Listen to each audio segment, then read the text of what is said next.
This world is not what you think it is. This world is not what you think it is. Oh, oh.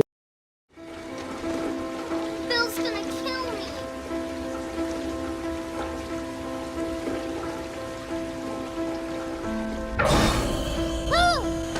I don't associate with movements. I'm not an ism.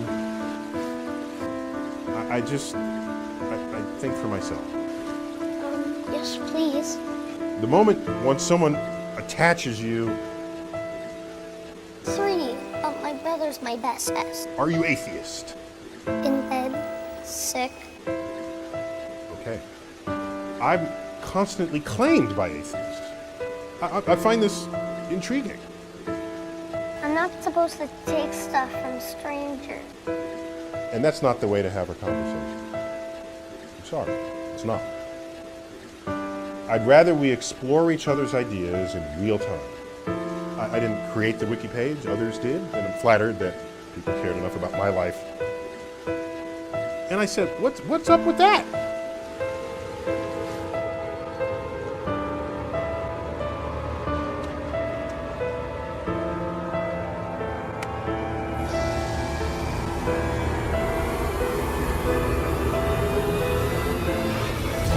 A short story of creation, as told by a wondrous man's earthly evolutionary travel into a world of wonderland, by Rene Nadeau.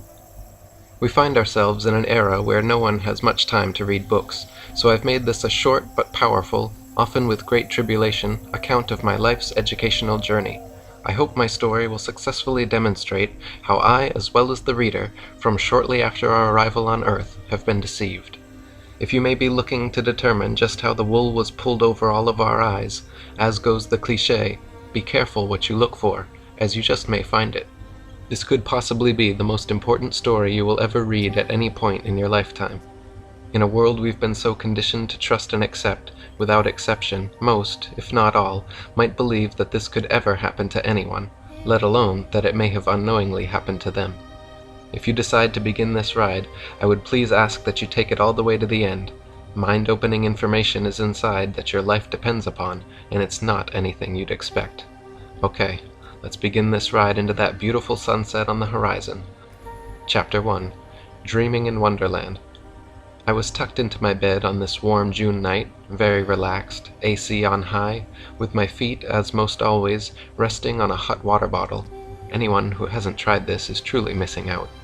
It was pretty much a normal night, but for some reason this night my mind began to wander, reflecting upon what I've learned over my lifetime on Earth, thinking back on just how I had received and processed all that information, attempting to make some sense and purpose of it all as I drifted off into dreamland.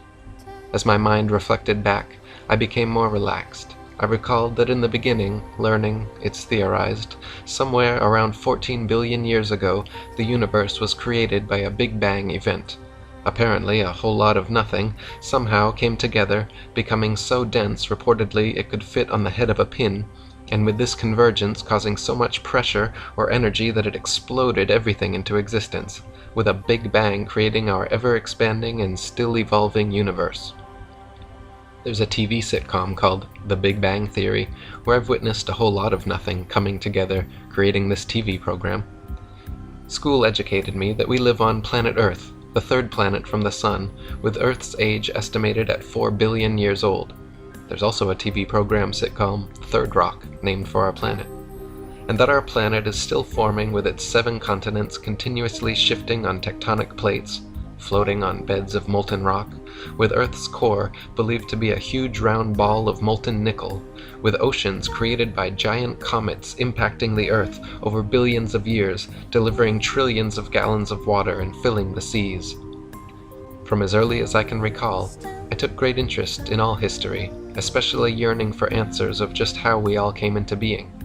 School educated me that dinosaurs reportedly roamed our planet Earth long ago and were believed to have become extinct about 60 million years ago through some kind of cataclysmic catastrophe, possibly a large asteroid colliding with Earth somewhere near the Gulf of Mexico, drastically changing Earth's environment. The resulting climate change then made way for humans to evolve from small warm-blooded mammals or rodents. That brought about our closest ancestors, estimated to have appeared about 6 million years ago, proceeding to evolve into modern humans 200,000 years ago. I recall in science class learning about Charles Darwin, who wrote a book, at that time a very controversial book, in the 1850s called Origin of Species, where his studies of nature led him to conclude all life had evolved by way of natural selection, adapting and evolving in order to survive in their ever-changing environments, or else become extinct. Through his theory of evolution, Darwin theorized that humans had evolved possibly from one-celled organisms all the way up the evolutionary ladder, taking millions of years, with primates being our most recent ancestors, slowly evolving, and even still evolving, into who we are today. This evolution theory, combined with the Big Bang theory, was instrumental in my now being led to believe man evolved from primates, with the universe created by some kind of random Big Bang event, creating everything. I was raised Catholic, attending church services with my parents each and every Sunday. I would often make extra efforts to pay attention, but never recall anything making any real sense. Also, in not finding any credibility in the Adam and Eve creation story, I was left in search of answers. In the absence of any better explanation, as time passed, all this information assisted me in forming my understanding of the creation of life, leading me to my core beliefs as a devout atheist, to the point that if anyone even suggested there's a creator or a god, they were believing in fairy tales. In my early youth, I recall always craving to be informed of world events. With very few black and white TV channels broadcasting, our family religiously watched the 6 o'clock network news programs. Newspapers and my favorite magazine, National Geographic, were always at my fingertips. The space race was constantly in the news. I recall oftentimes our news networks would report that we couldn't trust Russia's state-controlled news media, highlighting that USA news reporting was unlike foreign news outlets, being our news media was free, honest, and truthful. We learned to have faith and trust in our free press, always reporting truth, even if and when US test rockets exploded on their launch pads.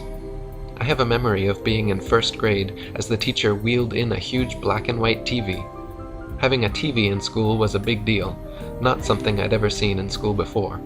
I still recall my teacher explaining to another teacher just how important it was for our class to witness our first astronaut, John Glenn's historic Cape Canaveral live liftoff, intent on orbiting Earth for the very first time. I recall being 8 years old in 1962 watching JFK announce our national goal of landing a man on the moon by the end of the decade. My dad and I would often speculate on just how NASA could accomplish this monumental moon landing feat. By constantly following national nightly news TV programs, we learned ever more details of the plan, including the most important and dangerous NASA outer space capsule dockings. I recall as a child often looking up in awe at the night sky, wondering what was out there, thinking, we can't be alone, there just has to be life on other planets, and wondering what I couldn't see of this vast and ever-expanding universe above me. On to Chapter 2, More Learning. Chapter 2, Living the Dream, More Schooling with Men Walking on the Moon. Looking back, some of our first lessons learned were our ABCs and basic math. Also, in every classroom, there was a globe where we learned geography and the location of continents, that our Earth orbits the Sun while tilted, spinning on its axis, allowing for night, day, and our 4 seasons. Like most students, we were seated in rows facing the teacher, instructed not to talk with our neighbor and to obey all of the rules, then to listen very carefully and hopefully impress our teacher boss seated at the front of the classroom by demonstrating just how smart we were. Sometimes we even earned stickers or gold stars on quizzes and tests, reinforcing our sense of accomplishment. Now, educated and ready for more learning, we were promoted to the next grades. I recall one of my first history lessons. In 1492, Christopher Columbus sailed the ocean blue. With all educated people of that era knowing they lived on a sphere, it was Christopher Columbus's arduous task, prior to leaving on his New World quest, to convince all of his ignorant crew that it was impossible to fall off Earth's edge, because the Earth was indeed round. As they sailed on for weeks not seeing any land, his crew became restless and worried, but before they threw him overboard and sailed back to Spain, land was spotted. Columbus, believing he'd found India, referred to the natives as Indians. This New World discovery earned him the honor of a holiday, Columbus Day. Fast forward 477 years, man takes his first steps on the moon. The way I recall it, at age 15, presumably the most watched TV program of that era, nearly everyone alive viewed black and white video beamed back live from 287,000 miles. I recall exactly where I was sitting with my dad in utter amazement. Also, now far enough from planet Earth, we were shown an image of our home floating in space as a perfectly round blue sphere laced in white swirling clouds, an absolutely unbelievable epic sight. On subsequent missions, astronauts even hit a golf ball and drove a lunar rover wildly over the moonscape, leaving me with a sense of wonderment, believing anything was now possible. Fast forward again, this time 48 years, to 2016. Much has changed and progressed. I had never in my wildest dreams ever doubted the authenticity of the moon landings. After all, I'd watched them live on TV network news broadcast programs. What often got me thinking was what I hadn't seen. After reportedly having men travel an unbelievable 287,000 miles, apparently with far less computer power than you and I hold in our hands today, even with our vastly improved technology, we still hadn't been back to the moon. Manned space travel had not progressed, but in fact had regressed to reportedly an international space station a mere 200 miles high up in Earth's orbit. So after nearly 50 years, man was staying ever closer to Earth, not exploring outer space as you'd reasonably expect progress would dictate. With these moon missions vital to my core foundational beliefs, from Earth to the entire universe, I just wanted the simple truth. Did we in fact go to and land on the moon? True or false? I so wanted it to be true. I finally took the time to extensively research the topic. Though there's considerably more evidence for this story, I've included the following. NASA needs us to believe that all the moon missions traveled safely through deadly Van Allen radiation belts unscathed. In late 2015, NASA posted a video on their official website regarding testing of the new Orion spacecraft, reportedly attempting to reach 3,600 miles away from Earth. The NASA engineer went on to surprisingly and proudly explain that this test flight would travel higher up into space than we have ever been before, with Orion's shielding being put to the test to protect delicate electronics and guidance systems, and, more importantly, stressing, before they send humans this far up into space. Wasn't this shielding problem solved nearly half a century ago? Or maybe NASA doesn't remember they'd solved this problem, seeing as they've confessed to losing all 14,000 reels of telemetry data, including blueprints and all original videos for all the Apollo missions. So NASA has not just misplaced, but has lost forever all documentation evidence and physical proof of what's been referred to as the greatest accomplishment in all human history. How can something so vital to our national security and history that you'd expect to be stored in the National Air and Space Museum, or even possibly Fort Knox, be lost forever? Well, unless this documentation was intentionally lost, destroyed, or maybe it never even existed at all. As a side note, last fall I witnessed presidential candidate Bernie Sanders in a debate response, in order to make a point, accentuating the impossible, said, "It's like they're going to go to the moon. It just ain't going to happen." Also telling, when viewing astronauts Buzz Aldrin and Neil Armstrong's moon mission interviews, their body language appears not at all consistent with truth-telling. I'm no expert, but I believe I've developed a good feel to know if someone is telling the truth. The bottom line? In the absence of any physical proof, expected space exploration progress, including overwhelming and NASA-admitted obstacles, the only reasonable conclusion is, the moon missions were apparently staged Cold War propaganda stunts, reported by our trusted news media as actually happening, rumored to have been produced by the famed director of the 1968 movie 2001: A Space Odyssey, the late Stanley Kubrick. If it were at all possible to travel to the moon, after nearly half a century, NASA would surely have a simple HD camera positioned on the moon, aimed back at our Earth, or even moon bases by now, showing planet Earth spinning 24/7 in real time. They could even sell advertising on it. I know I, like many, would have a dedicated screen on constantly for our spinning planet Earth. We've been led to believe we have seen photos of the Earth from space. The opposite truth is, there are no actual photos and/or real-time, real videos of Earth. Each year, NASA publishes new Earth CGI special effect images, remarkably with the continents drastically changing size and location from year to year. Reasonable expectations suggest oodles of real-time actual videos and selfie photos of planet Earth being available. Again, it's so often what we don't see that's so important to begin finding the truth. If you take the time to look, there's so much more evidence indicating our moon missions were no more than a Hollywood science fiction production. What I found shook the very ground I stand on, and this unprecedented deception is just the tip of the iceberg of revelations to follow. On to the next, extremely cold, Chapter 3. Chapter 3, From the Moon to Antarctica and Beyond. So, now feeling disillusioned and betrayed in discovering our moon missions were all staged but shown live on TV network news programs as actually happening, I began to wonder what else might need to be looked at more closely. Knowing very little about Antarctica, I decided to research it. We've been led to believe Antarctica is a massive frozen continent covered in ice, located at the very bottom of our planet Earth, of no real interest except for a few scientific outposts. The opposite truth is the apparent reason we don't hear much about Antarctica is because of its very great interest and cordoned off similar to Area 51. My research turned up that highly respected explorer Admiral Richard E. Byrd visited Antarctica several times. His last two expeditions were codenamed Operation High Jump in 1946 and Operation Deep Freeze in 1955 and 56, the details of which remain classified.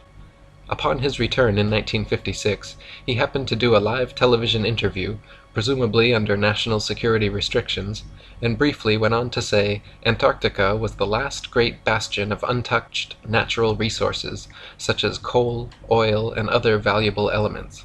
He indicated they had discovered a 10,000-foot-high mountain range as well as unexplored land beyond the South Pole, not covered by ice, the size of North America.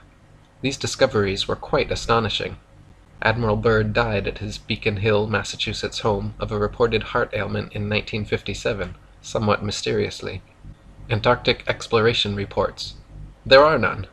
No further publicized Antarctic expeditions. Antarctica became restricted to only those with national security clearances. Next, the United Nations Antarctica Treaty, signed June 1961, that won't even come up for discussion until 2040. A treaty no country has ever broken or fought over, making Antarctica off-limits to everyone and patrolled by the UN International Military, keeping out all unauthorized personnel. After schools and media this time became nearly completely silent about Antarctica, including the reported discovery of new land on Earth, I began to wonder more about what they may not be telling us, leading me to begin questioning and researching other information learned in school. What I found shocked me. We have been led to believe the Earth is a perfectly round blue sphere with water sticking to it, spinning at 1,000 miles per hour in orbit around the Sun, traveling 67,000 miles per hour, with our entire solar system traveling at 500,000 miles per hour around the galaxy, and the entire galaxy hurtling through space, resulting from the ever-expanding Big Bang-created universe. The opposite truth is, better make sure you're sitting down. Shockingly, the Earth is flat and stationary, potentially covered by a solid dome firmament, as described in the Bible. Our flat Earth appears to be surrounded by an ice wall, estimated at 200 feet plus in height, encircling the entire flat Earth plane. I know, that may bring about the question, why hasn't someone just gone over the 200-foot ice wall to take a photo of the dome? Well, because the international military will stop you, thanks to the 1961 UN Antarctic Treaty's no-fly and no-sail zones firmly in place to protect this earthly secret. So before you say what you may be thinking, I know Earth can't be flat. I trust I live on a blue spinning sphere. It has to be true. Why would they lie or hide this? Which is exactly how they've programmed you to react. Stop. Please step back and critically think for a moment. The question isn't why would they lie? The question is, why would they tell us the truth? If land and knowledge are wealth and power, why would the elites and governments share it with the peon slave masses who they openly state they want to depopulate? One of the hardest, if not the hardest, psychological undertakings anyone will ever attempt in their lifetime is to have an open enough mind to consider new information contrary to their unquestionable beliefs. Then, to become self-aware enough to recognize the need for and the importance of questioning their foundational understandings of the Earth. Why? Because this foundational lie is locked into our psyches at the onset of our instinctual childhood thirst for information. You're as sure of where you live on planet Earth, the third rock orbiting the sun as a speck in the vast universe, as where your house is located in your neighborhood, or the nose is on your face. Now in your mind, like I once believed, there's no need to question it. With schools educating us that the Earth is beyond any doubt a spinning blue sphere as determined by geniuses over 500 years ago, along with Christopher Columbus proving Earth as round. Yes, Earth is thought to be round, but round like a dinner plate, with a 200-foot-high ice wall holding in the oceans. In essence, we have all unknowingly been made members of a worldwide fundamentalist cult religion, our minds controlled since near birth by the high priests within NASA and media.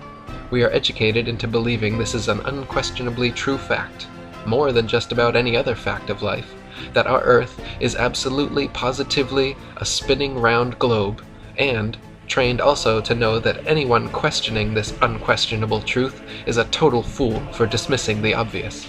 We've been led to believe when someone breaks with the program they're often referred to as a conspiracy theorist, a code word for those under mind control, triggering the discrediting of anything and everything the person, now a nut job in your mind, may question, suggest, and or uncover that goes against the official programming and story provided by the system. The opposite truth is, we have all been lied to. Please, just for a moment, attempt to put aside all of what you believe you know about Earth. Just for starters, ask yourself these two questions. What proof do I really have that I live on a ball-shaped spinning planet Earth? According to NASA, Earth is spinning at 1,000 miles per hour while traveling 67,000 miles per hour, the speed of a bullet, in orbit around the Sun and hurling through space at 500,000 miles per hour, all from the Big Bang. Rely upon your senses. NASA tells us we are spinning, but our experience is we feel no movement at all. Do you know when you're spinning or moving? 2. Again, why isn't there a simple HD camera positioned on the moon showing a selfie of planet Earth spinning in real time for all to see after nearly 50 years? Ask your congressman to answer, as God is his or her witness, if we truly went to the moon. See if you get that deer in the headlights look. And why in 2016 there's no HD camera on the moon aimed back at planet Earth. We reportedly have a rover on Mars with a camera sending pictures back to Earth daily of the Mars landscape, when even NASA admits they can't go safely higher than 400 miles into space. I guess we landed on the moon and have this rover on Mars by magic. Also, Earth is reportedly covered by 70% water, always finding its lowest point. There's a reason why the ocean is called sea level and not sea curvature. Imagine yourself on a cruise ship, sailing up and down huge hills of water in the middle of the ocean. Imagine a hump of water, hundreds of miles high, between Hawaii and LA. Imagine people in Australia standing upside down in the rain. Imagine rivers flowing uphill. Check out the sun as it heats the tops of the clouds, or when sunbeams shine through them. Does the sun really appear and feel 93 million miles away? Have you ever seen the curvature? I know how hard this is because I once believed and fully trusted I was educated. I had no reason not to believe the earthly facts I was taught by the system were anything but true.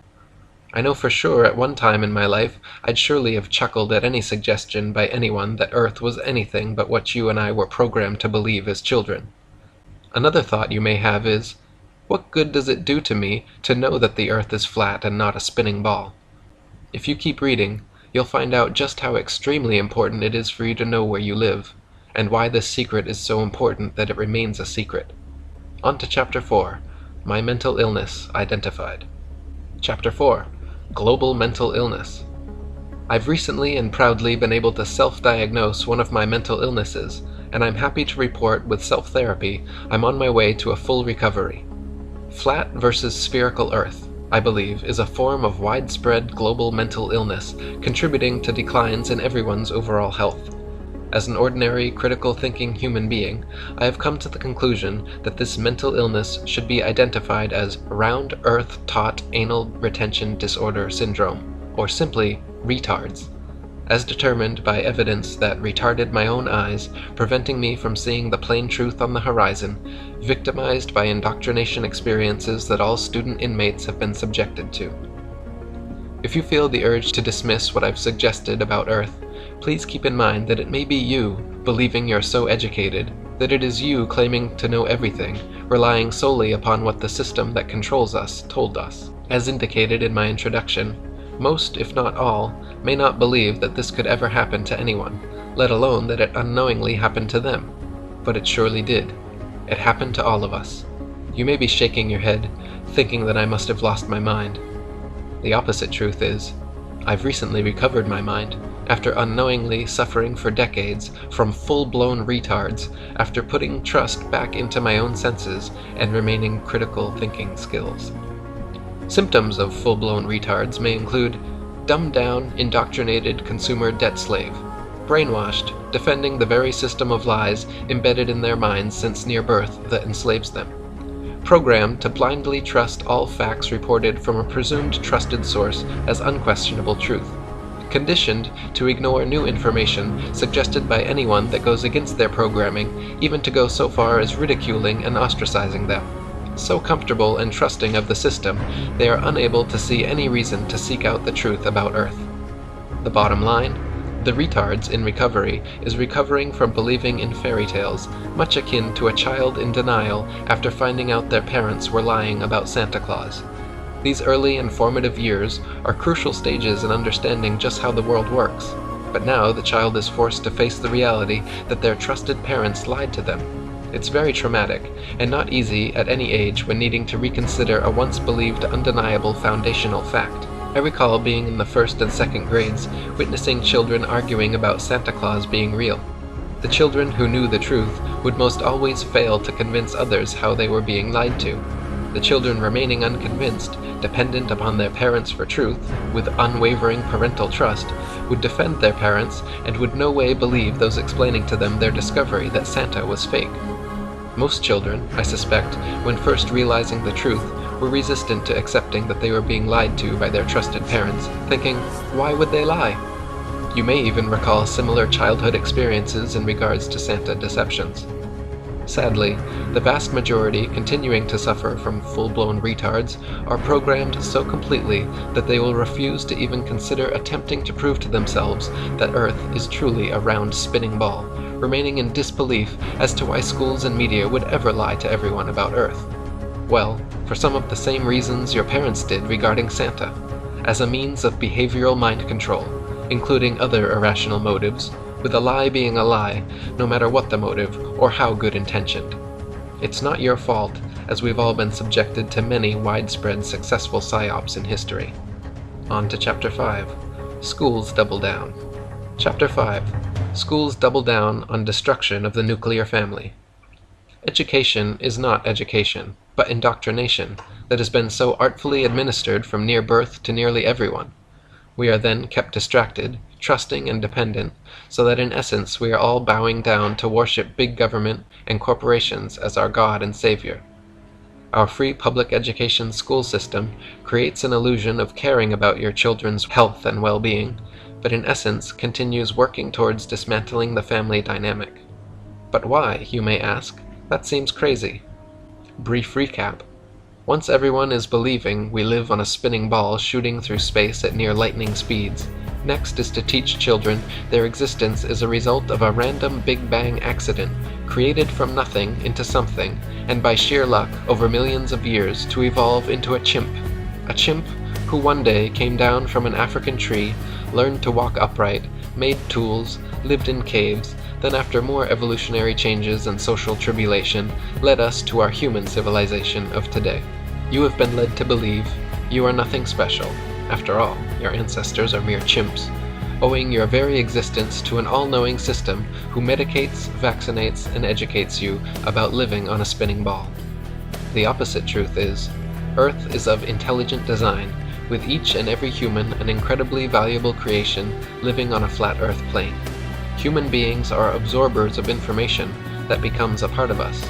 There's an ancient spiritual truth called samsara, where it's believed that everything you hear, think, say, or do is also stored in your heart, becoming part of your internal makeup. When attending schools, watching TV and movies, videos and internet, you are absorbing that data into your internal system, similar to a computer hard drive, with everything entering into your heart, especially young children, who are in even more of an absorbing mode, learning what it's like to be a human being. The school system is installing another virus, mental illness, onto your children's hearts. You have been led to believe we are no longer just males and females, but now gender fluid. Now we have little boys and girls questioning if they truly are little boys and girls. The opposite truth is, men and women are men and women. You just don't wake up one day looking to explore the opposite gender's sexuality, and now numerous gender identities, to then all grow up to have healthy heterosexual relationships and stable families. Also, using celebrities, you have been led to believe that nearly everyone in Hollywood is implied to be either gay or gender fluid, etc., encouraging exploration of individual sexuality, that in order to be a fully functioning human being, you need to explore your feminine side if you're a man, or your masculine side if you're a woman, sending the message that everyone's no longer just a stable heterosexual person, but that we are actually here by luck, living on a spinning globe without boundaries, discipline, duty, or order. The opposite truth is, this socially engineered mental illness is being perpetrated upon your children with the intent of ushering in more chaos to male and female relations and future family formation. By the system teaching, women can be men, and men can be women, with everything equal. Women are duped into not wanting to be bothered with being mothers anymore, and to act more like men. Feminism is not a grassroots movement, but started by the powers that be, the system, in order to brainwash, not to help, but to eliminate women, leading women to believe they were oppressed, when in fact the opposite is true, and they were the most privileged class in all of recorded history. Not having to work outside the home, they were able to partake in the most rewarding job of all, raising their children in the safety of suburbs with their husbands having full job security. Now stay-at-home moms raising children are nearly extinct, with others often shaming them into getting jobs. Tricked by the system into believing they were oppressed, these women must now work even harder for a system screwing them out of the natural order of family and life's renewal, in its place working heartless, empty, corporate wage-slave jobs burdened with student loan debt, and often raising a child, no longer needing a male role model with the assistance of the system, often finding themselves alone or with cats in place of children and family, believing this was all their own idea.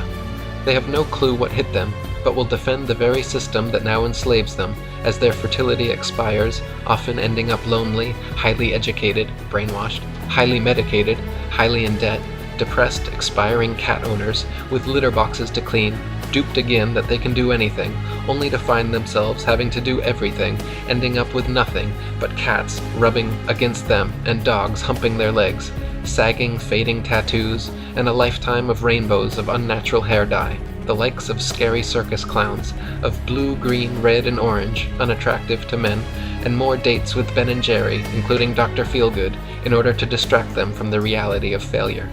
With all these created movements of fat acceptance, debt acceptance, STD acceptance, abortion acceptance, birth control acceptance, age acceptance, poor health acceptance, diabetes acceptance, etc., it all boils down to death acceptance. Women are being liberated right out of existence, with the system knowing the way to control anyone's mind is to lead them to believe they're free and liberated when they're not, and thereby reducing the population. Sadly, women are no longer in control of their minds and failing to see the obvious on the horizon. Men are being conditioned that masculinity is no longer a desirable trait, with everyone equal, and encouraged to act more like women, trending towards being conditioned to live more of a metrosexual lifestyle, even taught by the system and media that they can grow up to be women. In its wake, such men are becoming less and less attractive to women. Women acting like women are increasingly ever more difficult to meet, instead acting more like drag queens, causing increased rejection from men's attempts to meet them. This, along with most of the good-paying manufacturing jobs gone forever that gave men agency, has caused men's instinctual drive to provide and protect to greatly diminish, and for them to no longer have resources and/or status to attract a woman. The men that do have resources are in ever greater numbers unwilling to enter into marriage contracts or even relationships with women, as that leaves them vulnerable to financial and emotional destruction. Women are also in ever greater numbers becoming no longer attractive to men. The fat acceptance movement has tricked women that poor health, tattoos, and circus clown appearances is the new sexy, and that it's all men's fault in not finding them attractive. It has been insanely vocalized in media that men should love every inch of an obese woman's unhealthy body. This would be like having a male bum sitting on a street corner holding a sign up attempting to attract women saying, "You should love me for every penny I have." Marriage has been made unsafe ground and a recipe for total financial and emotional destruction. No-fault divorce laws have given preference to women in a life's contract, including family courts are most always in favor of women, while enriching lawyers and judges, where on a whim a woman can toss a man out of his own house, have his children taken away, and then be forced to pay child support. Men are conditioned that relationships with women are now to be avoided, with movements encouraging them to just go their own way, the ones that do choose to swim with the sharks, practicing catch and release. Many men now never leave home, watching internet porn and playing video games in their parents' basements. Family life is put on hold or never happens, leading to failure to be able to pair bond with women to produce the next generation. This leads to death and failure as a result of both men and women being unable to see the obvious on the horizon. The system is hell-bent on destroying the nuclear family, increasingly exerting ever more control over a population they intend to greatly reduce by controlling their minds, dividing and conquering us in ways we never saw coming and we still don't see happening. The US population continues steadily falling below replacement levels, with fertility rates at all-time lows and single mothers giving birth to 40% of all babies born. Do you hear the system ringing any alarm bells to promote increased birth rates and marriages? No, but you may hear champagne bottles popping in the elite circles, celebrating success of peons unknowingly educated, brainwashed, right out of existence. Check the falling fertility rates for yourselves. Better yet, look around you. How many of your children, versions of you, do you see? Any? The intended result? Make men and women less and less attracted to each other. Accelerate the total destruction of two-parent nuclear families' godlike ability to create and nurture new life and healthy family values by example.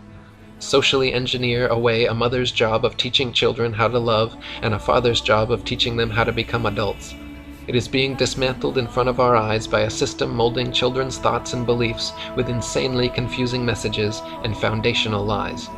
On to Chapter 6. Schools making us ill. Chapter 6. Schools promote a lifetime of debt, making us ill, and more. Schools are often criticized for their inadequacies, but on the contrary, schools have achieved remarkable success. Parents, products of the system, are so conditioned that they seek out perceived better schools for their children to help ensure they'll receive even more enhanced mind control conditioning. Illusions of truth, trust, and facts are all built upon the foundation of the globe myth, making way for any misinformation to follow, easily accepted by an unquestioning, mind-controlled population. Fully transformed into unquestionably believing everything and anything disseminated from the perceived trusted corporate media source, now instinctually conditioned to dismiss anything contrary to any official story reported in the news media. So even if someone says, "Hey, that just doesn't look right. Did that event really happen?" the correct answer always has to be, "Well, of course it did. We saw that reported on a TV news program. What's the matter with you anyway, you moron? Get with the program." Trusting in the system, students are also taught to eagerly go deeply into student loan debt, in bondage for decades, for what they perceive as vital higher education, all in the absence of any guarantee of finding well-paying jobs, oftentimes ending up deeply in debt, working at low-wage jobs as feudal slaves. Now, with even fewer resources to start families and have children. The consumerism slave graduate learned, like it? You don't just want it, you need it. Go ahead, buy it. Buy it now. Can't afford it? Here's your credit line. Enjoy yourself. Life is short. Have fun. You are all that's important. Now, after being proficiently programmed on how to be a good member of our consumer society, students are led to also believing pharmaceutical medications are the answer to just about anything and everything. Don't worry, if material goods don't make you happy, there's a pill for that. Eat, drink, and be merry. We have a number of pills for that, and some insulin as well. Can't find a job paying a living wage, or a husband or wife? We have pills for that. Can't get it up? Man, do we have pills for that. Again, don't worry, you no longer need or want the responsibility and burden of having and raising a family. Explore your sexuality. Today a man, tomorrow a woman, next day maybe both. Gender is just a social construct. Choose the public restroom that fits your mindset for today. You only live once. Live for your enjoyment. Take selfies all day. It's all about you. We'll take care of you when you get sick and old. No need for an extended family or any family at all. The system's here just for you. The message? Promoting gluttonous, narcissistic, irrational consumerism, debt, and confused sexuality. Led to believe, to be happy is to be distracted, medicated, and surrounded with material goods, to neither care nor realize you've been rendered a mindless slave. The opposite truth is, now rendered too distracted to even think about the absolute most important, challenging, and fulfilling part of life, creating and nurturing new life back to the earth, your success, your legacy. Result? Any children that happen to be born are destined to become even more controlled by the system. The population continues falling, unknowingly placed under a spell of free public education and media, no longer in control of their own minds, unable to see the obvious. They've eliminated you forever by controlling your mind and the minds of your children. They've made it all about you, and it all ends with you. Chapter 6.1 Our Economy Today as We Age. Since we manufacture very little here in the USA anymore, something needs to drive our economy. It might as well be health care for ailments resulting from consuming poor and/or GMO diets and who knows what else. Under the illusion of health, doctors trained by the system are now looked upon as gods or high priests of the system, there to provide you a longer life as they proceed to prescribe poison pharmaceuticals and vaccinations that may affect you who knows how badly, from liver damage, memory loss, to cancer with endless possible side effects, etc. Meanwhile, the food industry, encouraging mass consumption resulting in obesity and being hooked on food that destroys your body's ability to make insulin only to end up with diabetes, knowing the inevitable pharmaceutical gods, mouths are watering, set up to care for all those brainwashed consumers who won't be able to live without them. Similar to a corner drug dealer of the past, there to sell you what you can now no longer live without. The system, again just for you, is searching for cancer cures, not for prevention, and knowing in advance there will be an ever-increasing demand, keeps cancer treatment centers popping up everywhere to meet the upcoming known demands. Only a society given all the opportunities and encouragement to make itself ill in every way needs a massive healthcare system. Again, the system caring about you is an illusion. We are being lied to on a scale that's off the charts. The bottom line is, for their bottom line, and also to put you through the agony of barbaric treatment with high-priced, powerful chemicals for as long as possible before you die. They've even made giving birth unnatural, oftentimes becoming an ever more risky and profitable and ghoulish prospect, with C-sections ordered by your trusted doctor becoming ever more common. For those who do live a long life, the end of life oftentimes finds a way to again be unnatural, sedated with pharmaceuticals, starved, and dehydrated to your last struggling death breath. The message again, don't have children because this is a horrible, painful, meaningless, consumer-driven, debt-burdened life from beginning to end, and just not worth it. On to Chapter 7, 7th inning stretch, and so much more. Okay. I know there's been oodles of earth-shattering information put forward. Please stand up and stretch. Take a deep breath, because what I'm about to share with you may even be more shocking than learning of our flat Earth. Chapter 8. Top of the 8th inning. Batter up. Here's the wind-up and the pitch. I once saw this on a bumper sticker long ago. The brainwashed never wonder. And I didn't exactly know or realize what it meant back then. Believe it or not, and like it or not, as you now know, it has become apparent to me we're all confined here in a totally enclosed biospheric system planetarium, Earth of unknown size and shape, created by intelligent design. Kind of like, why would schools teach a curriculum of theory of evolution versus creationism? Why not both? because creationism is not part of the programming, contradicting students' indoctrination of a spinning ball Earth rocketing through space and time, with them, Monkey's uncles, as passengers, now assigned a set destination, with no children of their own ride with them, being when the ride you believe you're spinning on while taking selfies is over, you exit the ride by stepping off, gone from Earth. Next stop, hell. It's similar to misinforming people seated in an amusement park ride, set up and appearing to rapidly spin separately while whirling around at super speeds, even though they experience and feel nothing, are told that the ride has actually been underway since they arrived and they just hadn't realized it. I, like you, was convinced for the better part of my life that this was true. This foundational belief that we all live on a spinning ball Earth makes way for our big government god to be worshipped as a false idol, then forced into paying tribute to that very system that keeps us all unknowingly brainwashed. Led to believe, from schools, that intelligence rests upon accepting, absorbing, and regurgitating information presented, confirming successful programming installation. So brainwashed, trusting, and dependent upon our educational systems, parents, being products of that same system, eagerly offer up their children's minds for programming shortly after their arrival on Earth, with the message, to resist is not only futile, but insane. The population is harshly punished into submission until accepting the programming one way or the other. The opposite truth is you're left with two choices. You can be true to yourself, ask questions, find real answers, and break free from your programming, spread the truth about Earth far and wide at the risk of being ostracized, knowing that when attempts to expose the flat Earth to programmed, controlled minds are made, they'll vehemently resist. Programmed so well to know what they think they know as undeniable truth about the Earth, Moon, stars, and Sun, that even if they could question their programming, they're unable to see any benefit for them to do so because they're perfectly happy in experiencing comfort and contentment while unknowingly on a path to extinction. Or, 2.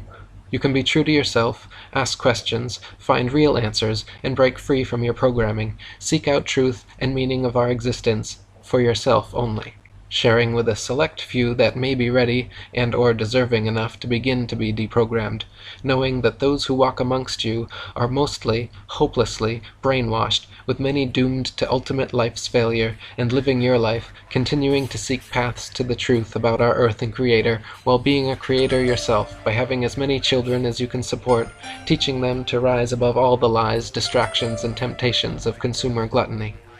I guess one of the biggest dilemmas is what, when, and how do you tell your children? When and if you hopefully seek out the truth about the very ground we walk on? Do you tell your children all of what they're learning in school is BS, and while attending school to do it in a mode of suspension of disbelief? Do you withdraw them from school to homeschool them, knowing it will not prepare them for the world of deception we live in? Do you advise them to listen even more carefully in absorbing the programming entirely, and maybe, just maybe, they can become an astronaut, if they have the right stuff, selected for a possible upcoming mission to Mars, for a starring acting role, playing the part of a pathological liar? Do you flat out tell them the flat out truth about our flat Earth, and that they have been under mind control, with everything they have been told, have learned, and will be taught are lies intent on keeping them from reproducing? Will they even believe you? That, my friends, is all up to you to handle and figure out. It brings tears to my eyes that life is nothing like we have been led to believe. Those in control of our minds have convinced us that we all live on a painting of a spinning ball. It's been said, the bigger the lie, the easier it is to believe. Sadly, believing the biggest lie ever told in all of human history has resulted in the masses' total loss of control of their mind, body, and spirit, a loss so complete that many will never even realize they have lost it. On to the 9th, final thoughts. Chapter 9. Some final thoughts. Bottom of the 9th inning. Sadly, as I confessed in Chapter 1, I was led into becoming a devout atheist, zombie troglodyte, victim of my schooling indoctrination, reinforced by media, educated with BS and false earthly facts. Somehow breaking free from the master programming that stuck just enough, keeping me in the dark for decades, leaving me embarrassed that I didn't question all learned basic earthly facts I was led to believe sooner. For my entire lifetime I always considered myself open-minded, but knowing if anyone approached me 2 years ago and just mentioned the Earth might be flat, I would have instantly determined that a retarded moron was in front of me, because I, like you, believed I was educated with all I needed to know and fully able to spot a retarded moron when I saw one. I always attempted to live my life in that extraordinary claims demand extraordinary proof. When presented with any claim appearing as wild or outlandish, this strategy served me well in keeping me from believing what wasn't the truth. But I must confess to you right here, right now, flaws and errors in employing this foundational philosophy. For this to work as intended, it needs to be all-inclusive of any and all sources, or it can't be depended upon to serve you. My mind was unknowingly being controlled, just as yours is reading this right now, into trusting our educational system and news media to provide and disseminate truthful information, causing me not to consider what turns out to be the extraordinary claims actually being made about our Earth being a globe, all in the absence of any real proof. You were all wholeheartedly trained into putting blind faith and trust in what we've all been taught, in school and or shown on TV news, just as I was, even above our own senses. But if you like, you can call me a retarded moron for questioning my programming and or for just sharing my discoveries. The opposite truth is, it's you that unknowingly suffer from full-blown retards, that childhood-induced mental illness known as round-earth taught anal retention disorder syndrome, with school systems and media apparently doing even a better job on you than they did on me, trusting, as I did, that the system provided all the true facts needed to be known.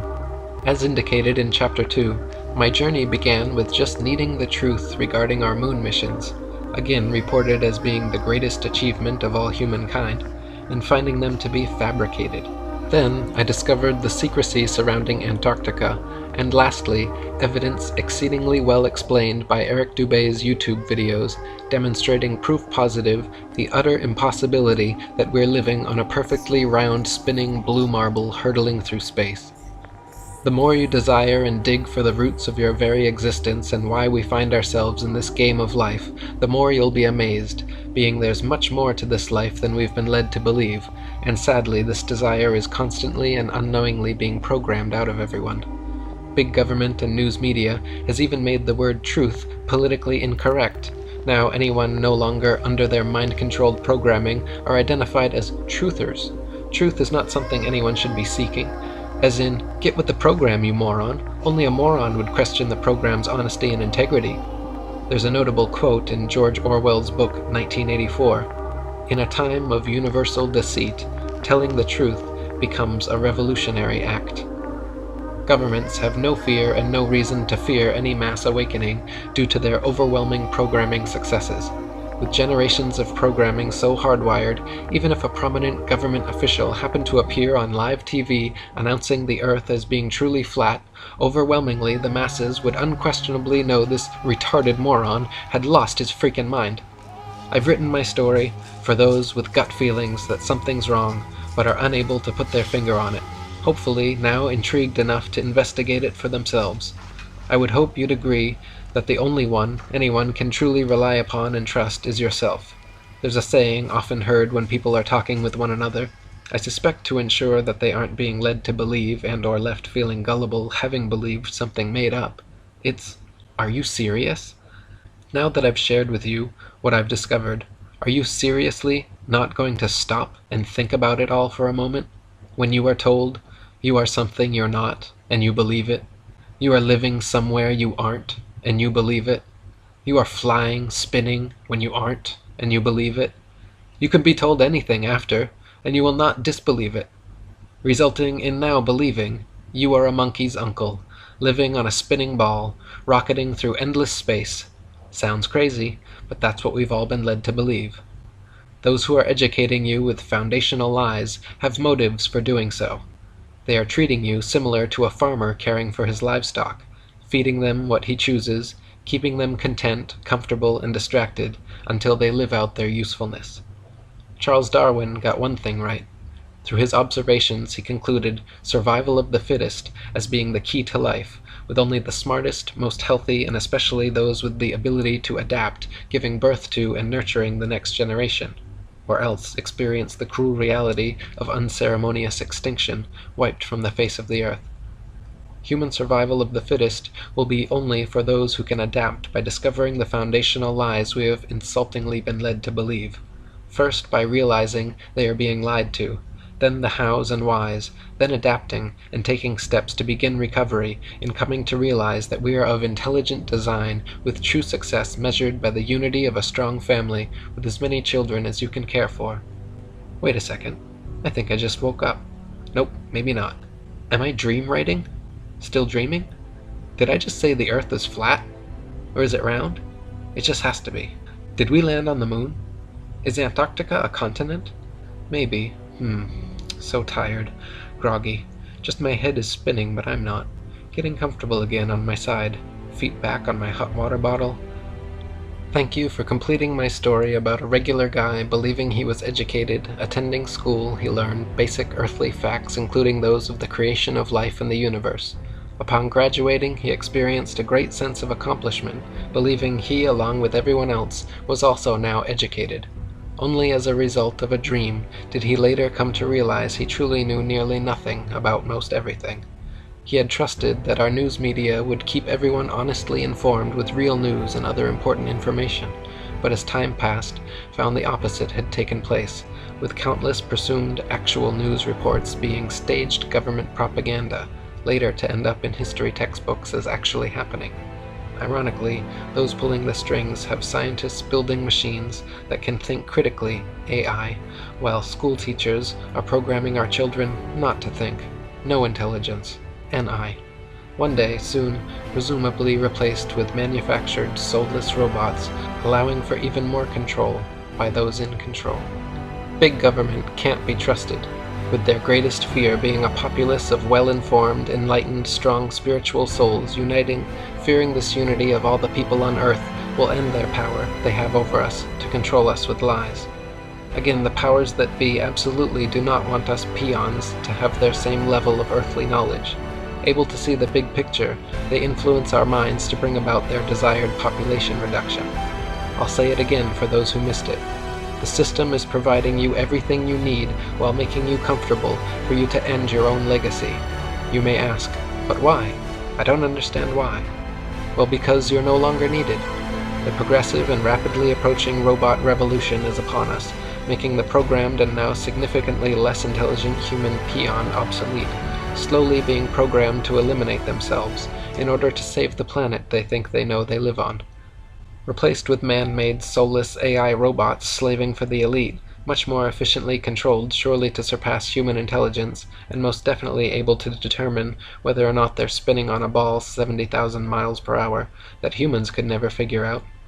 In the end, only kindness matters, so please be nice to everyone, especially those who dare to begin attempting to unravel years of deceptive programming, hopefully finding a path to the meaning and purpose of their existence, while being creators and nurturers of renewed life, adapting to become one of the ancestors of a human survivor of the fittest, and possible chance for spiritual recycling, living on in some other form. The Creator within moved me to share my evolutionary travel into Wonderland with those directed to find it, because you weren't created by accident. I didn't create this by accident. You didn't find this by accident. Until we meet again in my dreams, unless I wake up. You know, is there something to worry about with medicines? That is, might some of them have side effects? Do we need safety testing? I mean, we're taking things that are, genetically modified organisms, and we're injecting them in little kids' arms. We just shoot them right into the vein. This world is not what you think it is. This world is not what you think it is. Go, go.